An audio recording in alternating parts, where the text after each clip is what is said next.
Happy Wednesday, everybody. Miss Maxwell back. And today we're going to continue where we left off with our spiral review on percents. And today we're going to learn how can you write a percentage greater than 100 as a fraction and as a decimal. So today we're going to use the example of 140%. So how can I write 140% as both a fraction and a decimal? And this is how we do it. We know that our denominator is going to always be 100 no matter what, because numbers are always compared to 100 when referencing percents. So although 140% is greater than 100, that still does not change our denominator. 100 will always be our denominator. So this is how we actually do this. So for our fraction, we know that 100 will be our base. So that's going to be our denominator. Now we're looking for x, which is our top number. Our percent itself is 140. So a fraction, 140% can really be written as 140 over 100. Now the key here is we want to actually make sure we are simplifying or finding an equivalent fraction to make this smaller. So no matter what your answer ends up being when you simplify it, your numerator is going to always be greater than your denominator when we're writing percents greater than 100. Okay? So let's make this smaller. So what number can we use to divide the top and the bottom by to try to get this smaller? We can actually use 20. Because 140 divided by 20 is going to give me what? 7. 100 divided by 20 is going to give me 5. So 140 over 100 is the same as 140%, and that is also the same as 7/5.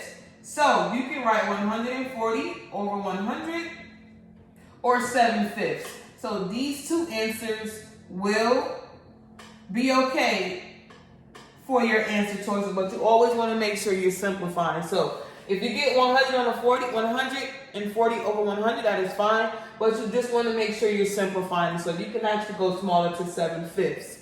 Now, how would I change 140% to a decimal?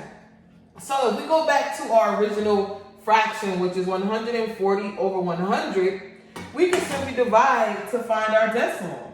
So 100, so your denominator is always outside of the house. 140 is going to be inside of the house because that is our number. That is our numerator.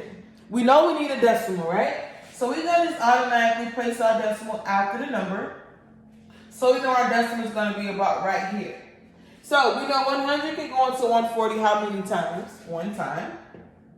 That's 100.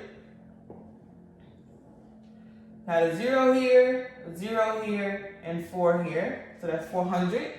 So 100 going to 400 how many times? That's 4 times. 4 times 100 is 400. So we have our decimal.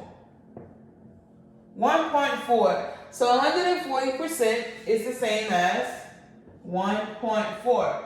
Also, another quick trick. If you have 140%, I'm going to erase this, guys. You guys will have to wind back to the beginning to see what our numbers were. So we know our decimal is 1.4. And our fraction is 140 over 100, which is also the same as 7/5. So here's also another trick we can use. So if our number was 140%, this is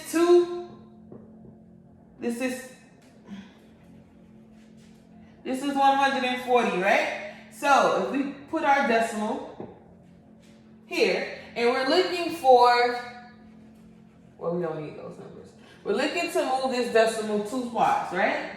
So, because this is 2 spots, it's hundreds. So, 1, 2, our decimal in here, it'll still be 1.4.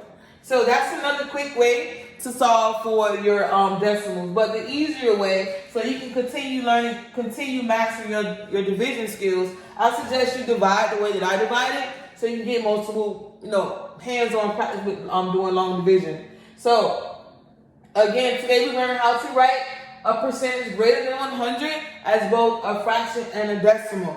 So for your work today, I'm going to give you another quick assignment showing that you still fully understand our spiral review today on being able to write these percentages as fractions and decimals.